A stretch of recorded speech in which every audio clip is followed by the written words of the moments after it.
Well, this is a fun little predicament I find myself in. Swing harder, guys. I'm sure you're gonna get me. This is... Oh, God, my army's dead.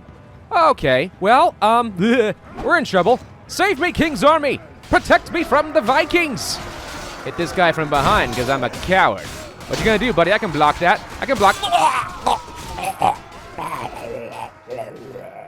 Murdered by the Vikings. Who would have thought? I'm sure we just got unlucky. Hello, everybody, and welcome to Pravus Gaming and Mount and Blade Warband Viking Conquest. If you haven't seen Mount and Blade before, I pity you. It's a fantastic medieval RPG, though it is a little bit dated by now, but Viking Conquest is one of many different versions of the game that has been making its rounds for years, and the game still has a very dedicated fan base. Let's go ahead and start up a new game. Who are you? The age-old question. Well, I am Norse, of course. I'm a man of normal height. I'm relatively young. I am choleric in my personality. I have temperance as a virtue. My father was a craftsman, and when I was a child, I learned how to do said crafts. My vocation was as a hunter, and I am a pagan, because that is the way to play a Viking. Name, of course, shall be Pravus. Let's toss a little bit of extra points here into charisma and agility. I could do a little bit more with some strength and such, but this seems perfectly fine. I'm going to be really good with one-handed weapons, and I like the idea of being a better fighter with power draw. I like training my troops. I like knowing how to ride, but we'll come back to that later. And you know what? For the sake of it, more power strike, because I like that. I like being a strong fighter. There we go. That looks pretty good. Very Viking-esque. You can't sleep. You hear the constant crunch of the boat hulls, smell sea brine, and feel the breeze caressing your face. There's all this different story, but I'll tell you right now, the story basically comes down to I am taking my sick mother to a sorcerer in Friesland, hoping that they are going to be able to save her life and cure her of what ails her. West Duhal, Pravus, are you well today? Blah, blah, blah. You're going to die soon. So we start the game finding some wreckage, checking to see if there are any survivors. In the meantime, it's a bit of a tutorial to practice my fighting because, of course, we have time to do that while we're searching for survivors in the water. I would love to learn how to fight. Tell me all about the combats. That sounds great. I know all of these things. I'm ready for some practice. Let's fight, because it's a good use of time. Now. Yeah, that's right. Cheer for me. Sir, you're starting to annoy me a little bit. Please just die. Thank you. Oh, he's bloody as heck. Everybody back on the ship, hurry! You look so calm about whatever's going on, though. Oh no, we're in trouble. Frickin' Vikings are coming to kill me. Sven Bolneck? No! What's gonna happen? What is gonna happen when those Vikings come and get us? Obviously, we're all gonna die a horrible death. Oh, that guy just ran right off the ship. Okay, well, I think he knew what was coming to him, and he's like, you know what? No, I'm just gonna accept the deaths. Waters, take me. Oh, good. Elite Vikings, who are way stronger than we are. I'm gonna stab you. Oh, that didn't work. Stab? Yeah, stab. Ah! Stab. Hey, I'm getting some kills in. No, wait, no! Oh, hi. You're down here too, huh? Am I dead? I must be dead. But I'm totally not dead. Wait, what am I doing inside of this house? Turns out this guy healed me. I survived the shipwreck. But my mom is almost certainly dead. And now I must swear vengeance upon the Viking Sven Bolneck. And so my epic quest begins. This is the map of which I will be doing a lot of my traveling from place to place, finding all the procedurally generated towns and various different jarls and kings and lords and whatever their armies are going to be, and try to scratch out a name for myself. Let's go to Dochinga. The people are indifferent, but at least pagans are accepted? That seems pretty nice. Let's go to the village center. Hey, you don't mind if I just take your horse, do you? Because I could really use a horse to get around, because walking around in this town is going to be, shall we say, a little annoying. Where are they going?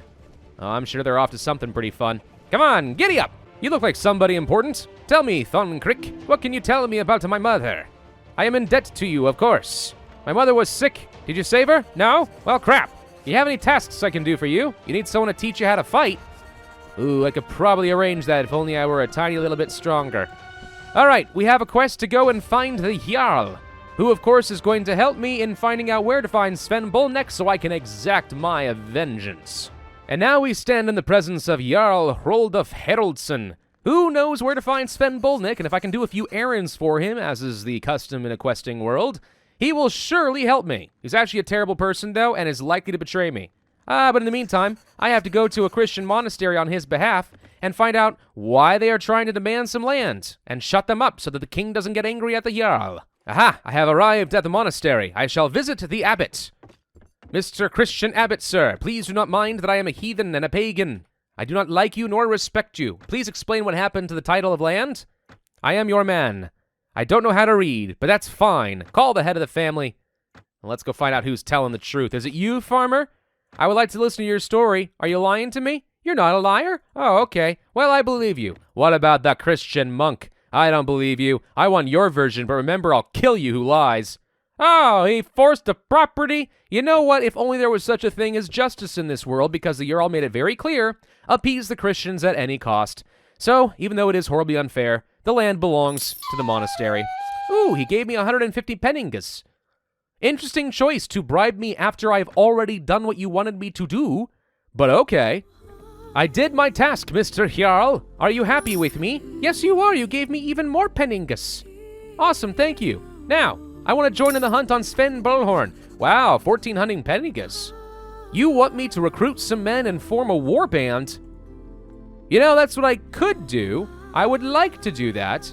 However, it's also a really good opportunity to go to the town of Dorestad and find out where there are good things to buy and sell. Thank you for the venture capital, Mr. Jarl.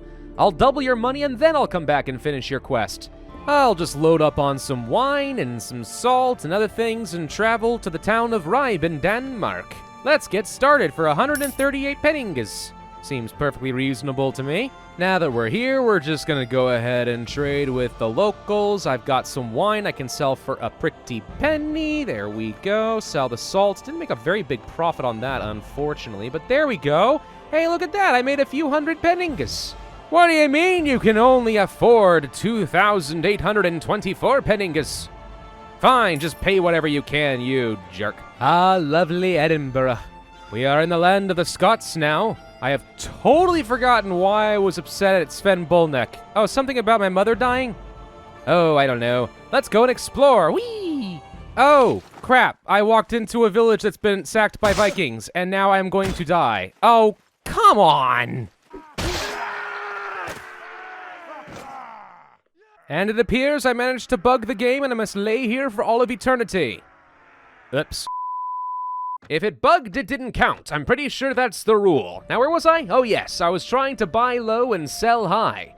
So, just transport some wine from Friesland up into Denmark, buy some salt there, take it up to Norway, buy some iron in Norway, take it to Scotland, buy some wool in Scotland, take it down to Friesland, and so on and so forth. I can do this as long as I dang well need to and make an absolute fortune. Pretty good if you want to fund a large mercenary warband. Unfortunately, traveling alone as a wealthy merchant is not without its dangers. On many occasions, I was being attacked by bandits, and sometimes they'd even be able to clobber me over the head and kidnap me. But somehow, I always managed to make a daring escape. I'm just gonna reload the game. It wasn't a total waste getting beat on quite so often, though. I learned how to fight a lot more effectively, and once I invested in a proper set of armor and some weaponry, I found that I was able to beat the snot out of the bandits and take their stuff instead. Turns out they didn't have much, though. That's why they were bandits. I also got to institute a proper tavern brawl, like a proper Viking. Huzzah! After I earned something on the order of, like, I don't know, 16,000 penningas or something, I went back to the Jarl and I was like, I've got a warband, I found some sorry recruits who wanted to join my army, and he's all like, cool. So there's this guy I want you to kill. He's like affiliated with bandits or something? Go find him and get him. I'm like, okay, that sounds great. After befriending an informant on the bandits and tricking him into revealing their location, I gathered up my warband of merry men and traveled to the bandit camp and fought a pitched battle in the middle of a valley somewhere. Needless to say, the bandit leader wasn't particularly thrilled that I destroyed his camp, so he tried to ambush me on the way out, but little did he know that was my trap and he fell for it. Having completed my noble quest, the Jarl is particularly pleased with my progress, and he's like, I think I can trust you. Maybe I can tell you some dastardly secrets of my own. I plan on assassinating the king of Friesland to make way for the invasion of the Danes, led by the sons of a mighty Viking you may have heard of, named Ragnar Lothbrok. So I want you to help me kill the king. And I'm like, are you sure that's a good idea? And he's like, of course it's a great idea. Go kill the king. And I'm like, okay. On the way out from my audience with the Jarl, however, I receive a message that the village that took me in after the shipwreck is about to be attacked by a certain Viking named Sven Bullneck, one that I particularly want to see dead for reasons that I can't quite remember. Oh, right, my mother. Right, that's right. I want him dead. So we're gonna have to go and defend the village. But maybe the king can help me out, and in fact, maybe I can help out the king. I tried to tell the king about the Jarl's plans, but he's all like, nah, that's stupid. What am I supposed to believe? I'm like, all right, fine, it's your funeral. Just send the troops off to Friesland, and we will mount a mighty defense. So here we are again, back in the place of my earlier demise at the beginning of this video. I give the men a rousing speech and promise them access to Valhalla or something, I don't know, they fell for it. The point is, though, a whole bunch of Vikings go charging against another group of Vikings. And it's an extremely pitched and dangerous battle, and I get several glorious kills by stabbing people in the back. In the end, we are victorious and push the Vikings back into the sea. We did capture one on the way, though, and I spent a little bit of time interrogating him. And I say interrogating, I was actually trying to be kind of nice and just kind of lure him into a false sense of security and gather what information I could about Sven Bolnek. Find out that he works for Sigurd Snake in the Eye, the son of Ragnar Lothbrok, and maybe I should go talk to Sigurd. Also find out that there is a chance my mom is still alive. Don't know yet, slim chance, but any chance is a good chance. Unfortunately, the Vikings were not particularly impressed with my mercy towards the prisoner, so I had to torture him afterwards just to save face. We wouldn't want the other Vikings saying I've gone soft now, would we? The villagers, for their part, were so grateful that I saved their village that they gave me a longboat of my own. And I'm like, oh man, I'm gonna be a freaking awesome captain. I can sail the high seas. Turns out it's a little bit harder to freaking steer this thing than you thought, though. Left, you idiot, left! After tossing my yeomen overboard and finding a more competent replacement, I sailed across the high seas looking for adventure. And not Sigurd like I was supposed to, but I was having fun exploring England. It was great, you know? I actually got to stop inside one of the castles in Norway and participate in a special tournament. Did you know the Vikings invented the Battle Royale? Because apparently they did in a massive free-for-all. I didn't do particularly well, though, unfortunately. While I was getting my butt handed to me in the arena, apparently the Norse declared war on the Scots and started fighting each other, and I'm like, that's a great opportunity to build a name for myself. So I took my merry warband up north into Scotland and assisted the Norse in a grand battle against the Scots. Many men charging to their deaths over the hills, and I leading the greatest elite peasants ever seen. It was glorious. I think a lot of my guys died, but they're easily replaced, it's fine. I won a great deal of respect from the Norse lords that day, but apparently not enough to let me swear fealty and join in on the siege and pillage some villages. Which is sad, because that's really what I wanted to do, but I'm hopeful if I keep fighting some good battles and delivering messages like a common errand boy, eventually they will see me as a true Viking and let me join the Norse kingdoms. But I think that is enough for today. So I hope this video gives you guys a good taste of what Mount and Blade can be like. At its heart, it is a sandbox RPG where you get to forge your own destiny and play at your own pace. You want to be a merchant who makes an absolute fortune? Go for it. You want to be the warmonger mercenary who topples kingdoms? Go for it. You want to conquer the world and crown yourself emperor? Go for it. The sky's the limit as far as I'm concerned, but along the way, the world is constantly moving and evolving and adapting to different situations, and great stories can be had. It's really quite fun. I do highly recommend you try it out, especially before Mount and Blade 2 Bannerlord comes out in the next year, because that's finally been announced, and I'm very, very excited about that. Thank you all very much for watching. I hope you enjoyed. If so, then I would ask you to hit that like button, leave a comment, and subscribe, hit the notify bell, and I, as always, will see you guys next time.